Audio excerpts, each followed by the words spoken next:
Hi everyone, it's Darlene. Welcome back for another card video. Today's card is a tri-fold card that is revealing as you open it. So you open up the first panel and then you see kind of more of it, and then you open up the second panel and you see the little bunny on the inside. And then it folds up nicely together. So this card is made with a stamp set / die set by Art Impressions. And it's the bunny one, and it has 4 stamps and 2 dies. And it's really not that hard to make. There are instructions that come with it, but they're not quite as easy as me showing it to you on a video. I decided for my card I was going to make it a 5x4 final card size. So I took a 5" by 12" sheet of cardstock, and I'm going to score it at 4 1/8, and then I'm going to flip it over and score it at 3 7/8. So one side is 4 plus 1/8, the other side is 4 minus 1/8. So when I fold this, you'll see I'm going to crease the first part here, and I'm going to flip it over and crease the next part. I wanted to make sure that the inside panel didn't come too close to that inside crease. So when I open it up here, you'll see that I've maximized the space, but I have a little gap here, which is what I want because I don't want it to be too tight. And then I have just a tiny little sliver here that's about 1/16 of an inch. So I was able to maximize all the space and make it be nice and comfortable.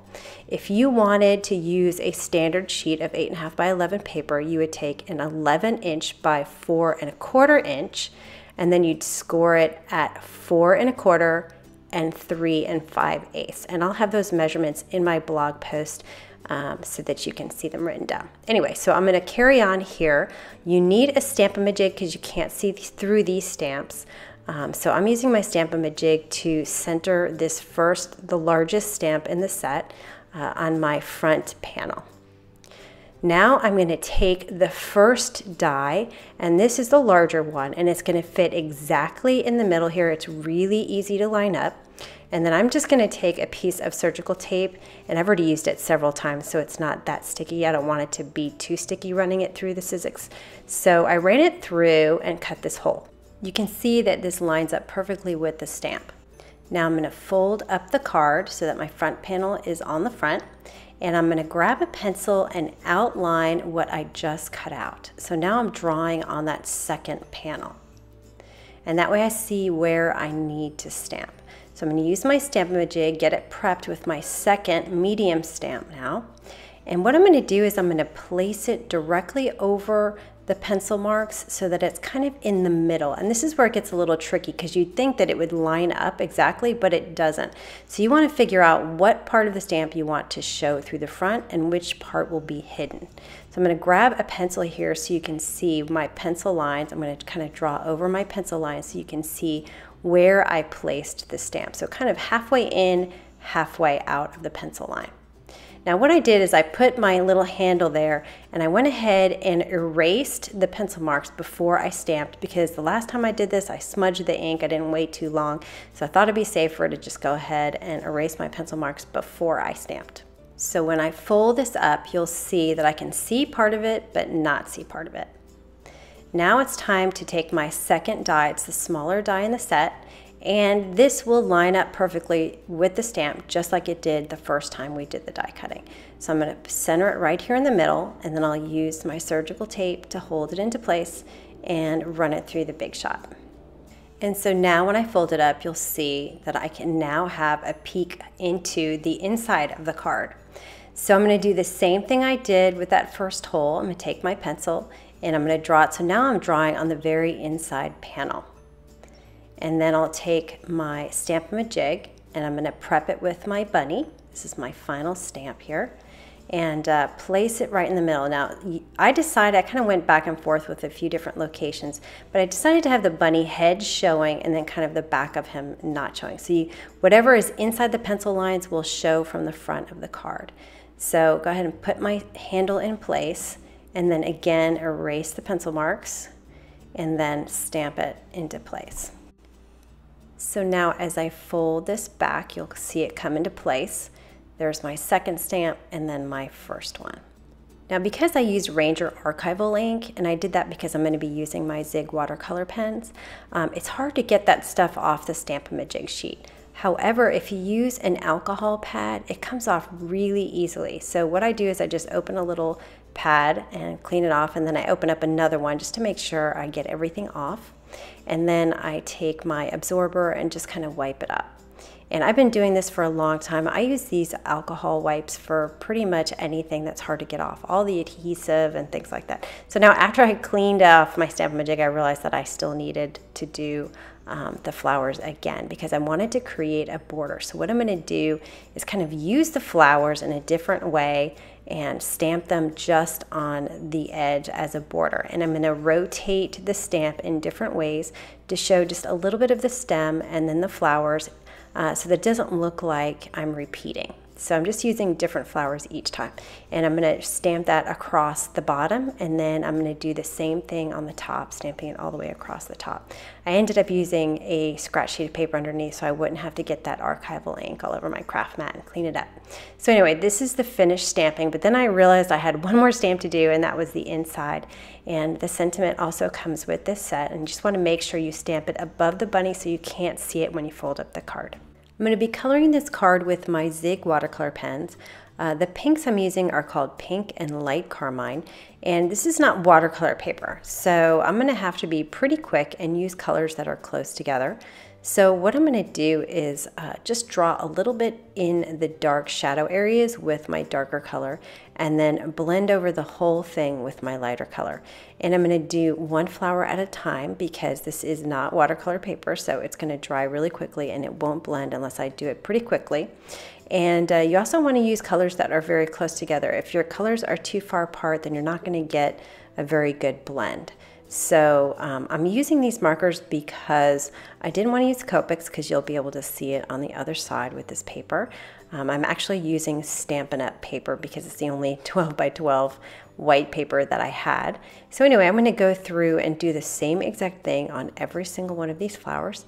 And then I'm going to move on to the greens. I've got green and light green. I'm going to do the same thing where I do one side a little bit darker, so this is my dark one, and I'm going to do a few at a time just because I'm kind of getting a little impatient doing back and forth with each one of those flowers. So I did find a good way to get these to blend a little bit better. So these colors are a little further apart than my pinks are, so the dark is much darker than the light one that I'm using. So I'm still going through the same process, and you can see I'm blending it a little bit more, but the watercolor pens don't really blend that well on regular paper. But the trick here to get these to blend really nicely is to take your light pen, touch it to the tip of your dark pen, and then start drawing with your light pen in the dark area and move out. And you can see, I don't know if you could see it in the video, but it gets much more blended when you do this. So it really gets rid of that line between the two colors, and it really brings it together. Another good medium to use is colored pencils. That would give you a really nice coloring. I was really trying to stay away from water because it was really important for this card to fold nicely, and I didn't want any warping whatsoever. All right, once I'm done with the green, I'm basically done with the front. So I'm going to work on the second panel now, and I have lilac and purple. These colors are much further apart also than even the greens. So I'm going to use my dark, which is the purple, and color a bunch of these flowers at once. And then I'll grab the light one and color over it just like I did in the last two colors. And you can see that there's a definite line between these two colors because they are pretty far apart in shade. So I am going to go back once I complete all of them all the way to the right and do that pen to pen technique. So I'm going to pick up the dark with my light, and I'm going to color right over the line where the two colors meet and a little bit into the dark. So you don't want to start in the light area because it might be too dark. So that's why I always start in the dark area. Now for my yellows, I'm going to be using yellow and bright yellow. And for this, I decided to do a quick and easy. I took my darker yellow and I just colored a little bit on the center of each one of these flowers. And then I took my bright yellow and just colored the whole thing all over, including what I had already colored in the center. And now I'm going to go back and do the greens on this part, and I'm using the same colors I used on the first one, which were green and light green, and I'm coloring just a few lines of the dark green, and then I'm going to cover over the whole thing with the light green. You can see I'm mostly following the lines of the stamp and creating, like this is a new line that I'm creating. So I'm doing kind of the edges with the dark and then up the lines of the leaves, and then maybe creating a couple of extra lines here and there where there aren't any, and then covering over the whole thing with the green. I also wanted to quickly show you how I did the grass here at the bottom.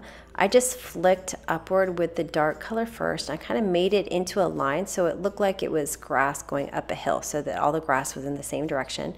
And then I filled in the gaps, still flicking upward with my light green. And so I'm going to go all the way up on the left-hand side, and then I dabbed underneath just to continue the green over to the other side where I colored the leaves the same color on that side. For the bunny, I'm using oatmeal and beige.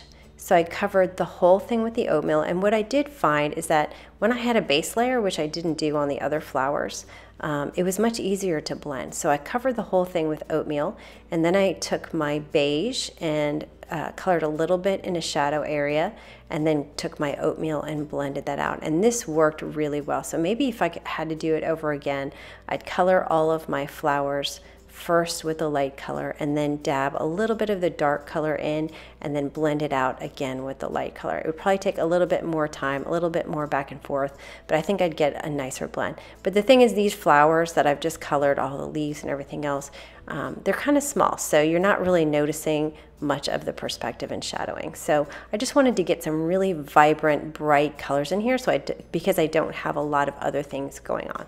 All right, so I'm going to finish up this bunny, and then for the flowers, I did the same thing as I did with the other yellow flowers, just a little bit of orangey in the middle.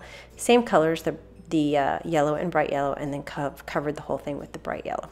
Now, I wanted my bunny to be kind of sitting in a pillow of grass. So the way I created this was I took my dark green and I kind of curved my lines.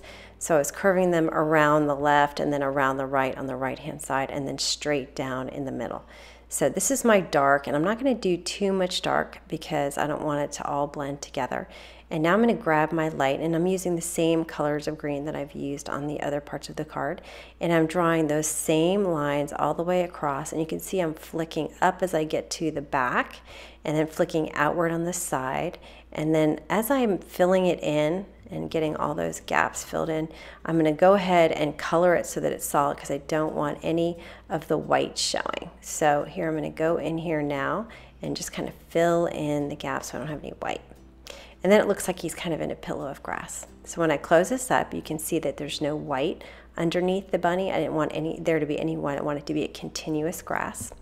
And then my top folds over. So that is the finished card. I think it's a really sweet and cute card, and I like how it's kind of interactive, how you see the different pieces as you go toward the bottom. Anyway, I hope you enjoyed that, and I will see you next time. Thanks for watching.